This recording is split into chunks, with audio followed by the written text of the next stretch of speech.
저는 누가복음 11장 1절부터 13절까지의 말씀을 보면서 기도에 대하여 따져보라, 그런 제목을 잡아보았습니다. 세 가지 따질 것이 있지요. 기도가 얼마나 중요한가. 두 번째는 이제 기도는 누구에게 하는가. 그리고 세 번째, 기도할 때 누가 도와주시는가, 이런 내용입니다. 사실은 1절부터 4절까지, 또 5절부터 8절까지, 9절부터 13절까지 이 세 단락으로 구분되었고, 금방 말씀드린 세 가지에 대해서 좀 알 수 있습니다. 우리가 따질 것에 대해서는 따져야 되는데, 사실 기도를 따지는 것이 중요합니다. 신앙의 근간이기 때문에 그렇죠. 우리 1절을 다시 한번 읽습니다. 예수께서 한 곳에서 기도하시고 마치심에 제자 중 하나가 여짜오되, 주여, 요한이 자기 제자들에게 기도를 가르치신 것과 같이 우리에게도 가르쳐 주옵소서. 아멘. 예수께서 한 곳에서 기도하시고, 벌써 기도가 나오잖아요. 여러 번 말씀드렸지요. 요한복음은 기도가 강조됩니다. 기도 복음이라고도 할 수 있고, 요한복음이 아니라 참 누가복음, 누가복음 그리고 사도행전 다 한 사람의 저자가 지은 것이죠. 사도행전도 기도행전, 이렇게 이야기할 수 있는 것입니다. 예수님은 이 땅의 모든 것을 다 아십니다. 하늘의 모든 것을 또한 다 아십니다. 제자들이요, 여러 가지 질문을 했을 것입니다. 여러분들이 제자라면 뭘 질문하고 싶으세요? 저 같으면 공부 잘하는 비결이 무엇입니까? 돈 투자하는 건 무엇입니까? 현실적인 것들을 물어보겠죠. 당시에도 돈의 중요성도 필요하고, 또 여러 가지 헬라 철학들, 그리고 이곳저곳에 지혜자들의 문헌, 이런 것들이 있기 때문에 그런 관점에서의 질문을 했을 것입니다. 놀라운 것은 그 어떤 것도 성경에 쓰여 있지 않고, 그 이야기는 별로 중요하지 않다는 거예요. 단 한 가지 강조하면서 쓰여진 것이 기도에 대한 것입니다. 그러니까 기도가 얼마나 중요한가, 그걸 꼭 알아야 돼요. 다른 것은 다 생략하거나 잊어도 됩니다. 우리 신앙생활 하는 데에 있어서 최고로 중요한 것은 기도예요. 오늘 한 날을 시작하면서 저는 여러분들에게 강조하고 또 강조하면서 말씀드릴 수 있어요. 다른 거 다 생략하고 잊고 그렇게 한 날을 시작해도 기도의 중요성, 기도에 대한 강조, 기도에 대한 따짐, 이런 것들을 마음에 새기면 그러면 하루 승리합니다. 그것을 우리가 기억해 보자는 것이죠. 그러면서 주님께서 기도의 표본, 또 기도는 이 형식으로 하라, 그런 것을 우리가 2절부터 4절을 보며 알 수 있는데, 2절 보니까 예수께서 이르시되 너희는 기도할 때 이렇게 하라. 그래서 이 내용을 우리는 따로 정하고 암송하고 있습니다. 주기도문, 주의 기도. 그렇죠? 자, 신앙생활 하는 데에 있어서 세 가지 지침이 있습니다. 믿음, 소망, 사랑이에요. 자, 주기도는요, 소망에 대한 것입니다. 주의 기도. 그러면서 아버지의 이름이 거룩히 여김을 받으시며 나라에 임하오시며 하면서 우리의 모든 소망이 압축적으로 주의 기도에 담겨져 있어요. 그러면 사랑에 대한 것은 무엇이겠습니까? 십계명이에요. 십계명을 두 가지로 말할 수 있는데 하나님 사랑, 이웃 사랑입니다. 하나님을 구체적으로 어떻게 사랑하고 이웃을 구체적으로 어떻게 사랑하는가? 그것이 십계명이에요. 자, 그렇다면 또 한 가지가 남아 있죠. 믿음, 소망, 사랑이잖아요. 그러면 믿음에 대한 것은 우리 믿음의 근거는 무엇이고 우리가 믿는 내용은 무엇인가? 자, 무엇이겠습니까? 그것은 사도신경이에요. 전능하사 천지를 만드신 하나님 아버지를 내가 믿사오니. 그렇게 해서 성부, 성자, 성령에 대하여서 본교회에 대해서 우리는 최후에 어떻게 될 것을 믿는가? 이런 것에 대하여서 구체적으로 고백하고 마음에 새기는 것이 금방 말씀드린 세 가지예요. 자, 우리 주기도문 한번 2절부터 4절까지 읽으면서 다시 한번 생각해 보십시다. 아버지의 이름이 여기부터 시작. 아버지여 이름이 거룩히 여김을 받으시오며 나라가 임하시오며 우리에게 날마다 일용할 양식을 주시옵고 우리가 우리에게 죄 지은 모든 사람을 용서하오니 우리 죄도 사하여 주시옵고 우리를 시험에 들게 하지 마시옵소서 하라. 아멘. 이 내용들을요 기도하실 때마다, 그렇죠?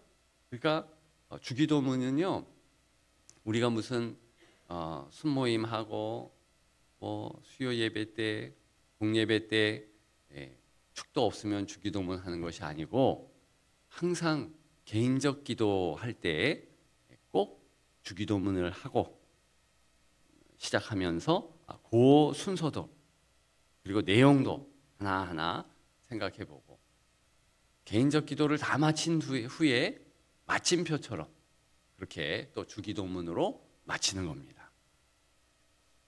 그걸 꼭 기억하시면서 내 기도가 내 마음대로 하는 것이 아니고 규모 있게 조여가면서 해야 한다.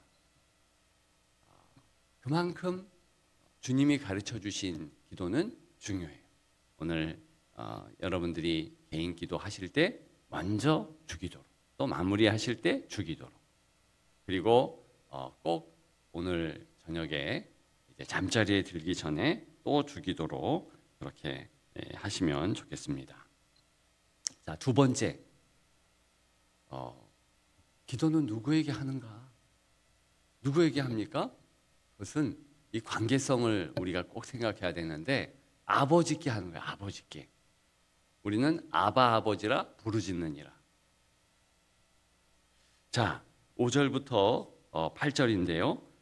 특별히 8절 다 같이 읽습니다. 내가 너희에게 말하노니 비록 벗됨으로 인하여서는 일어나서 주지 아니할지라도 그 간청함을 인하여 일어나 그 요구대로 주리라. 아멘. 5절에 보니까 너희 중에 누가 벗이 있는데 친구가 있는데 밤중에 그에게 가서 말하기를 벗이여 떡 세 덩이를 내게 구워 달라. 내 벗이 여행 중에 내게 왔으나 내가 먹일 것이 없노라 하면, 자, 이게 지금 한 동네에서 일어난 일입니다. 방문객이 있는 거예요. 먹을 것이 없어요. 그러면 빨리 뛰어가서 옆집에서 두드리면서 좀 도와달라, 먹을 거 꿔달라 이렇게 하는데, 간청하는데 안 줄 사람이 있느냐? 이건 반드시 줘야 됩니다. 제가 전에 이스라엘에 갔을 때 이제 키푸츠, 같이 공동 농장이죠. 그런 데도 방문해보고 또 다른 세속 유대인들 그런 사람들도 방문해보고 보면서 이들의 풍속을 좀 잘 알게 되었습니다. 예수님 당시에는 더 그런데 지금도 그렇습니다. 예를 들어서 한 집에 손님이 들었다. 그건 개인적 손님이 아니에요. 공동체의 손님입니다. 그러니까 손님이 왔을 때 먹을 것이 없다? 그렇지도 않겠지만 먹을 것은 있을 거예요. 그러니까 오늘 본문의 경우와 같은 것은 무척 드뭅니다. 밤에 내 손님이지만 내 손님이 아니라 다른 이웃에도 손님인 거예요. 공동체 손님인 거예요. 동네의 손님인 겁니다. 그래서 빨리 가가지고 두드리면서 좀 빌려줘야 돼요. 안 빌려줄 수가 없어요. 이렇게 두세 집만 다녀보면 당연히 먹을 것을 받을 수 있고 벗을 방문객에게 대접을 할 수 있습니다. 이런 문화가 사실은 유목민들의 문화예요. 제가 몽골에 갔을 때도요, 얼마나 대접이 융숭한지요. 자, 그렇게 방문객 왔을 때도 그 정도인데, 그러면 지금 기도는 누구에게 하는 것이냐? 아버지에게 하는 거예요. 부모에게 말하는 겁니다. 그래서 이걸 꼭 중요하게 생각해 하세요. 어제 제가 어떤 집에 신방을 했는데 손주가 있단 말이죠. 근데 예배 드리는데 이 손주가 막 그냥 할머니 와가지고 막 안기고, 근데 이 할머니가요 얼굴 한 번을 찌푸리지 않아요. 목사가 와서 예배를 집례하는데 아이가 찡찡대고 그러는데 그렇게 해요. 왜 그럽니까? 자기 손주니까. 그게 가족이잖아요. 그죠? 근데 우리는 이상하게 기도할 때 기본적인 그 관계를 자꾸 잊어버려요. 내 아버지에게 나아가는 겁니다. 손주보다 100배, 1000배, 10,000배 하나님은 더 사랑하세요. 그걸 믿어야 됩니다. 아바 아버지라 부르짖느니라, 이 말의 포스를 자꾸 놓치면 안 됩니다. 엄청난 말이에요. 뭘 얘기해도 다 괜찮다 이거예요. 쭈삣쭈삣 할 이유가 없습니다. 아니 어제 뭐 떼 쓰는 기도 했다고 해서 오늘 떼 안 씁니까? 손주 보세요. 더 떼를 써요. 자녀가 어릴 때 보십시오. 뭐 자기 안 해주면 막 들이눕고, 물론 버릇은 잘 들이게 해야 되지만 그렇게 할 권리는 있잖아요. 표현을 잘못해서 그렇지. 그러니까 이런 담대함이 있어야 됩니다. 은혜의 보좌 앞에 담대히 나가야 되는 거예요. 그렇기 때문에 꼭 기억하십시오. 나는 아버지께 기도한다. 제가 예배 때마다 공예배라 할지라도 꼭 강조하며 말씀드리는 게 있습니다. 아버지 하나님께 기도한다. 그러면 내 아버지께 기도하는데 아브라함의 하나님, 이삭의 하나님, 야곱의 하나님, 이런 어구를 왜 표현하는가? 그것은요, 나의 하나님이란 강조예요. 얼마나 나를 사랑하시는가, 내 생활에 개입하시는 거예요. 예수님이 성육신 하신다라는 것은요, 그냥 객관적인 것이 아니고 능력이 있으신 하나님께서 내 삶에 개입한다는 거예요.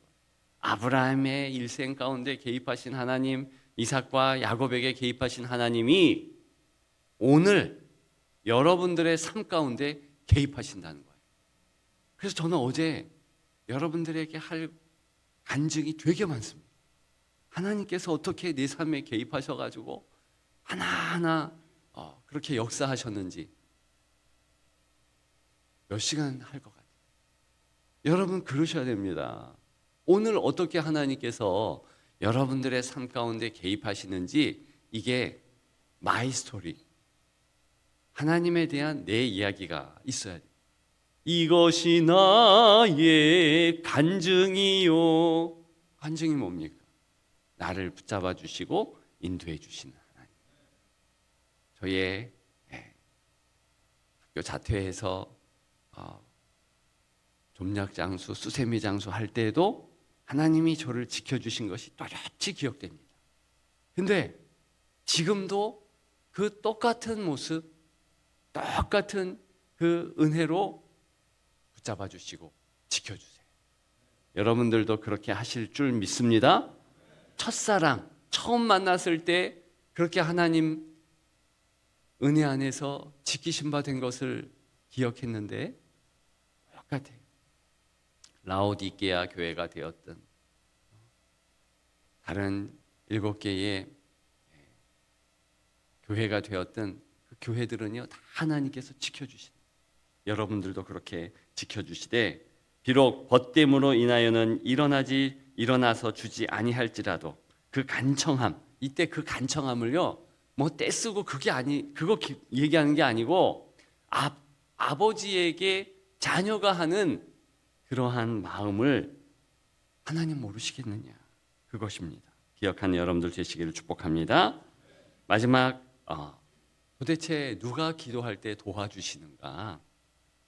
9절부터 13절까지. 자, 13절 다 같이 읽습니다. 너희가 악할지라도 좋은 것을 자식에게 줄 줄 알거든 하물며 너희 하늘 아버지께서 구하는 자에게 성령을 주시지 않겠느냐 하시니라. 아멘. 오늘 9절부터 13절 읽어보신 분은 금방 눈치채지만 이게 맥락이 안 맞는 것 같아요. 좋은 것 구하는데 결론은 성령이에요. 이것은요 가장 귀한 것이 성령이라는 거예요. 성령 하나님. 그러니까 우리에게 이미 성령 충만함으로 역사하시는 겁니다. 내가 기도할 때마다 나는 내가 간구하는 내용도 잘 모르고 내가 진짜 필요한 것도 모르는데 성령께서 내 영의 상태, 마음의 상태, 육신의 상태를 아시고 그렇게 간구한대요. 그게 로마서 8장의 내용 아닙니까? 어느 부분인가 한번 꼭 찾아보세요. 내가 기도할 때 난 때로 다른 걸 기도할 수 있습니다. 주세요, 주세요. 내 육신의 눈으로 보아서 꼭 필요한 거 그거 달라고 할 수 있어요. 근데 성령께서 딱 보시니까 아유, 너 더 필요한 게 이거구나. 그러면서 성령은 다른 것을 또 대신 간구하세요. 너무 귀한 겁니다. 부모님이 자녀가 필요한 거, 이 자녀는요 자꾸 사탕만 달래. 어제 그 할머니에게 그 아이도 막 사탕만 달래. 근데 할머니는 사탕만 줍니까? 밥도 줘요. 잠자리도 줘. 부모가 다 그렇잖아요. 안목이 있는 거지요. 성령이 그렇게 하신다는 거예요. 따라서 가장 중요한 도움은 어디에 있습니까? 성령께 있는 거예요. 그래서 성령을 보혜사 그럽니다. 영어로는 헬퍼. 히브리 말로는 에제르라고 했는데 에벤 에셀, 에젤, 도움의 돌이다 할 때 그 도움이라는 것, 그 단어 자체가 성령이에요. 얼마나 우리를 도와주시려고 작정하시고 그렇게 하시는지 몰라요. 그것을 우리가 인지하는 것으로만 또 힘이 확 납니다. 오늘 누가 도와주십니까? 성령 하나님께서. 어디에 가든 무엇을 하든 다 도와주실 줄 믿습니다. 꼭 기억하시면서 이렇게 중요한 기도 우리가 행하는 오늘 기도의 한날 되기를 축복합니다. 자, 94장 3절에 보면 이 세상 행복과 바꿀 수 없네. 물어보겠습니다. 행복이 중요합니까? 예수님이 중요합니까? 말만? 여러분, 그러면 여러분들이 무슨 행복 느낌이 없다 해도 예수님을 선택해야 돼요. 그러면 예수님께서 항상 기뻐할 수 있는 은혜를 주십니다. 가끔 이런 분이 있어요. 내가 행복하기 위해서 종교 생활하고 내가 행복하기 위해서 무슨 생활하고. 여러분, 우리는 종교 생활하는 게 아닙니다. 생명을 취하는 거예요. 예수를 붙잡는 것이요 생명입니다. 그래서 행복보다 월등히 더 크신 이름, 주 예수 이름, 그분을 붙잡는 겁니다. 세상 즐거움 다 버리고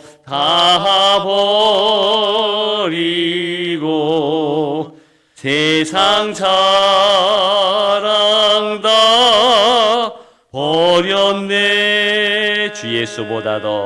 주 예수보다 더 귀한 것은 없네. 예수밖에는 없네. 수밖에는 없네.